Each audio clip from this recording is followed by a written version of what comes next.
All right. Well, a couple days ago, Friday, January 6th, was the Feast of the Epiphany, which is a big sacred moment. Yet, so what's the big deal about that? That's our question. Question number one today. What's the big deal? What is the Epiphany? What's the big deal? And second of all, where does it lead? That's always a question you can ask after any kind of endeavor, dream, something great or awful happens to yourself. You can always ask that question. That's the best question to ask of all. Where does this lead? Because then it's a journey, you see, rather than asking the question, well, what does that mean? I'm not going to talk about what it really means, the Epiphany. We're going to talk about it as it is, and then it's up to you to see where it leads you. That's always a thing. And, we got 40 some people here, 40 different directions. Well, that's fine with me. But where does it lead? That it should lead somewhere. That, write those 4 words down somewhere. Put them in 96-point font on your refrigerator. Where does this lead? And you could ask that at any moment, and you'd be off on the journey again. You wouldn't be stuck. Okay? So first thing I think that would be helpful before we even get into the classic Epiphany as it is in the Gospels, and then the wider view of Epiphany in general. Let's go back just for a few minutes to where we've been for most of us for the last 6 weeks. I didn't really frame it this way. Maybe I didn't even. I don't think I even. It was intuitively in me, but I couldn't have actually said it. But I just sort of got the lead of let's do a little experiment this year, for a year, and try to live in sacred time. Okay, sacred time is called kairos in Greek. We all know about chronos, clock time. And, with digital stuff like this now, I don't know if you can even see it, digital watches, we've even lost the sense of on early clocks were circular, even though chronos is linear, it's a straight line in a way. And now we've even lost that. Very few people wear a watch with a face where the thing goes around in a circle. It's just a time, 11:10 says. Okay, so we're talking about trying to recover the sense of sacred time, of eternity, really. And we've done some work on that. We did the last Dancing with Spirit, the last intensive. We worked with the sacred roundabout of eternity. If you remember that, the big circle with the 4 points. So we've been working on that. We were sort of constant. We started in Advent because Advent is the beginning of the year of the sacred year in the Christian way of looking at things anyway. It starts with Advent, so we started there. And we started by basically, you could talk to 100 people, ask them what Advent is, and they wouldn't even, many wouldn't have heard the word. So we're trying to reclaim the season of Advent. Well, of course, Black Friday had started a couple days before, and so that we're in the shopping season, we're in the holiday season. So we stayed with Advent, and I really appreciate the feedback of people who said, I really like getting back into this, preparing yourself, deeper listening, more silence kind of thing that Advent talks about. And Advent's a great mystery. Starts with this extraterrestrial coming in the window, and or however it was with Mary, throwing a great mystery at her. She was going to have a baby, though she had not actually known a man. She said it was going to be the light of the universe. All right, what a mystery that was. So we were living with a kind of mystery. We were living with the mystery of our own life always. And then when we hit Christmas, you were going into the second kind of season, because Christmas to the Epiphany is 12 days. And But Christmas is just one frenzied day of running around, having to go to two families if you're both your parents still alive, and taking the kids and everybody's usually pretty beat by the end of a year, the normal American Christmas day. And then Christmas is over. Well, in the sacred time, it's not. Christmas goes for 12 days. We got this kind of song, the first day of Christmas, that my true love gave to me and all that. We've turned everything into something, some other kind of jingle or something. But it really goes on 12 days and it really ends on the Epiphany and we're going to go right to at least what the literal meaning of the Epiphany and the 2,000 years ago was. But then we're going to talk about where does Epiphany lead us and what does it lead us to? Okay.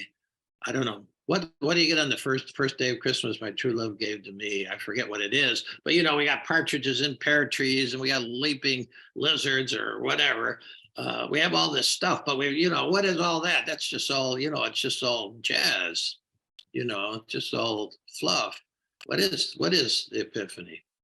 And where is it leading us?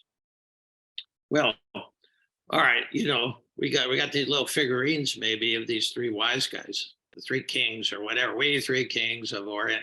We've turned it all into jingles, folks. And so let's talk about the Magi for a minute.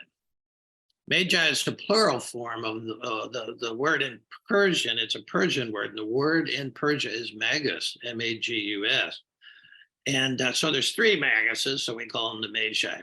And so they're probably coming from Persia, and on camel. We always have them on camel, and they're wearing crowns, but they really weren't kings. A magus was a deeply mystical person. They're called priests sometimes, but really in Zoroastrianism, that's where they're coming out of, Zoroastrian cultures before Islam came to Persia. No, they were astronomers too, deeply. So they were deep contemplatives, because contemplatives are trying to bring heaven and earth together. That fourth line of what we know of as the Lord's Prayer, on earth as it is in heaven. This is basically what we're trying to do. We're trying to connect or line up or align how we live on earth with the heavens, and so a kind of alignment with the cosmic order. And so they were following this new star in the heavens. It wasn't just a shooting star. It was at least new to them. And so they were following a celestial light. They were wisdom guys to begin with. So wisdom attracts wisdom. Wisdom, the image of wisdom is always light, of course. And so this is light following light. And, they have this little stop where they go to the center of power, because where is this? It's not quite there, but they go to Jerusalem and they talk with the Roman, the head of the Roman Empire there, and they tell him what they're doing, and he's interested in it because he's not interested in any other powers, and he wanted to be in power. So he said, well, if you go find him, let me know and come back and let me know, and then I'll go out, honor him too. Well, that wasn't the plan. He was going to go wipe him out, and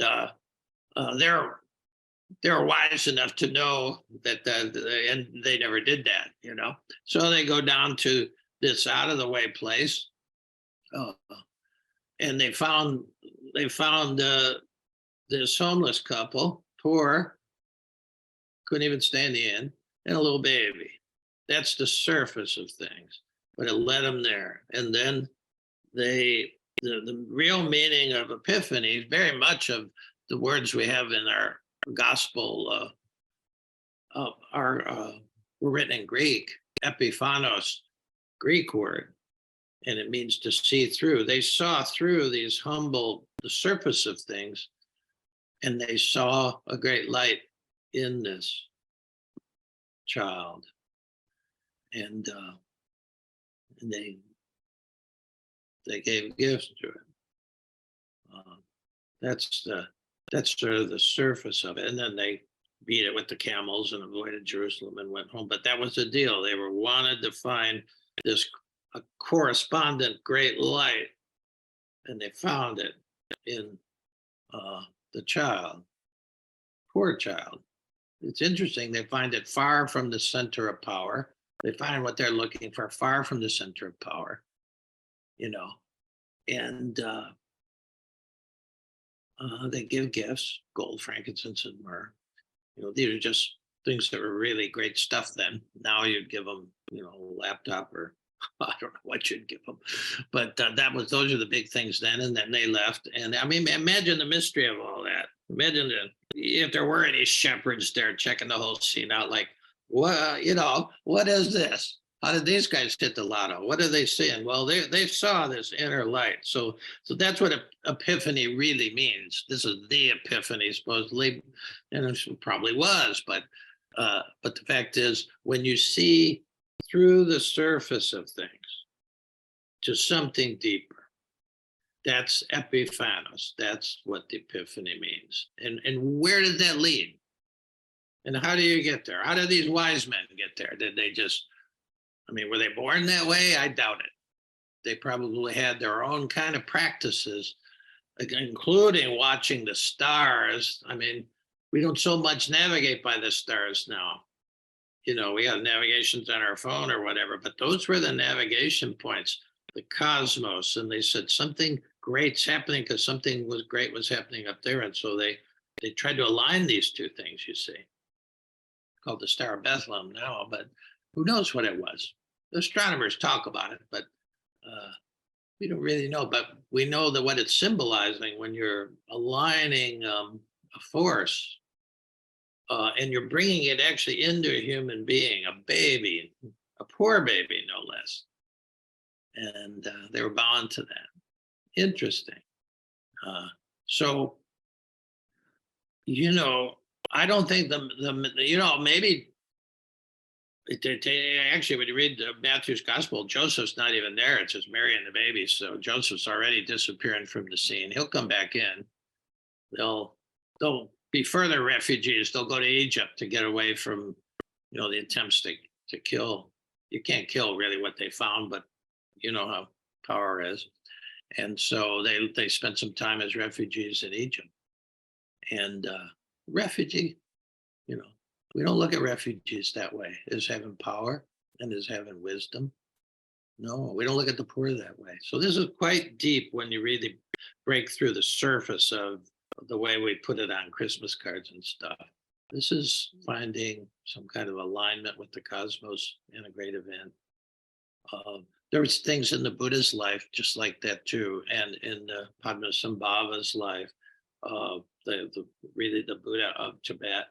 There were some corollaries to it. But I want to look at where Epiphany leads all of us, and that's why it is a big deal. But you go back to the Magi again. Those guys trained in spiritual practice, no doubt, to even follow the stars, but to actually be able to see through this surface. Gustavo Gutierrez, who's an old elder Dominican liberation theologian who my daughter got to hear talk with Paul Farmer at Notre Dame. I think he's still alive. He's still teaching at Notre Dame. But he said, can you imagine all this happening with the smell of cow shit in the air? It's a big paradox when you look at it. We expect to find great stuff, in the skyscrapers and in, the seats of power. And this is a paradoxical teaching that what you're looking for won't be found there. Jesus, after he found it in the River Jordan, he went farther away from the seat of power. He went out into the wilderness to find more. The Buddha, who was living in the seat of power 500 years earlier, he left the kingdom and went out to the wilderness and had to spend some time there looking because he couldn't find it there. This tells you a little bit about these journeys. These are journeys people make before they break through. And that's why when we get done with this talk, we'll practice just deep listening. okay, the deep listening of meditation or contemplation. So I'm going to read you a famous epiphany here in the life of Merton. Merton had a lot of them, but this one's so famous that it's actually on a historical marker on the corner of 4th and Muhammad Ali in Louisville. It was 4th and Walnut when it happened. And this is also how epiphany leads and happens. It just didn't happen to Merton. Merton had spent 17 years banging away in the monastery before this moment. He went to the doctor's office and he was going to go kill some time with a family that he liked and drink bourbon and play with their kids. And then they were going to take him home probably somewhere just before midnight. You know, he was making a day of it. All Trappists, when they go to the doctor, they don't go to Bardstown. They go to Louisville so they can spend a day, you know. Classic monastic Trappist stuff. So he was leaving the doctor's office and ready to cross the street and maybe go to O'Callahan's house. Tommy O'Callahan was the person who was going to go. And then all of a sudden had this experience. And you might know it. It's on the plaque there. It goes like this. He says, in Louisville, at the corner of 4th and Walnut, in the center of the shopping district, I was suddenly overwhelmed with the realization that I loved all those people, that they were mine and I was theirs, that we could not be alien to one another, even though we were total strangers. It was like waking from a dream of separateness, the whole illusion of a separate holy existence is a dream. I mean, this is the Buddha's experience as well. This waking from a dream of separate. Now it's really even more. I mean, Merton always lived in the belly of a paradox. I mean, he was a totally paradoxical guy. He became a famous monk. You don't go in the monastery to write or be famous. I mean, he says that when he writes his book, A Sign to Jonah. He says, I live in the belly of a paradox, just the way Jonah lived in the belly of the whale, belly of mystery. But he, you know, he left New York because he figured no one could meet the presence in a place as crazy as New York. And so he goes to a monastery, a medieval monastery. They were living like they were living in the 12th century when Merton got there. And 8 times a day they rang the bells, and 8 times a day you drop what you're doing, and you showed up. And you either were chanting the Psalms over and over and over again, or you showed up the one time for Mass. But 8 times a day they showed up and just opened themselves up for this rendezvous with the sacred. Okay. Now I computed that one time, and because Merton spent 17 years in the monastery, and he had other epiphanies, but there was nothing like this that led him to something else. He probably showed up about 14,000 times in that 17 years, because it's, you know, 8 times 365 times 17 gets you close to 14,000 times. He dropped everything and showed up to open up to who knows what, because who knows what the presence really is. And so, and even though he was an odd monk, a quirky monk, a unique monk, a lot of people thought he was crazy. Some, you know, the other half thought he was a saint, but he fought with his abbot, but his abbot said, you know, all the other stuff about Merton aside, he showed up. He showed up more than any other monk I knew. He didn't skip it. And, you know, I'm trying to show up twice a day here, you know, my normal in the morning and the afternoon, you know. How often do we, you know, so this kind of dropping of the veils, because that's actually what happens when Epiphany happens, because it's all there, but we can't see it. We're veiled. And at some point that last veil dropped big time for Merton. And he saw, what did he see? He said, I love all these people and they love me. You know, this idea of having to go to a monastery to find God, it was nonsense. Could work, helped him, got him there, but it was like waking from a dream of separateness. And this is the Buddha's insight 500 years later, this idea that we are, it's me and the world, same. I and it, as Buber would say. And as long as you have that view, you're going to treat your wife or your husband like an it too. And it doesn't work out too well. I tried it. It really doesn't work. You got to get beyond that. You got to see that this idea of separateness and being separate from anything is impossible. It's a dream. So that was the Buddha. He's called the Buddha because he's a guy who woke up from the dream. Merton woke up. Now, where that led Merton, what I mean, where does the practice, and then as the epiphanies come, again, it wasn't his first.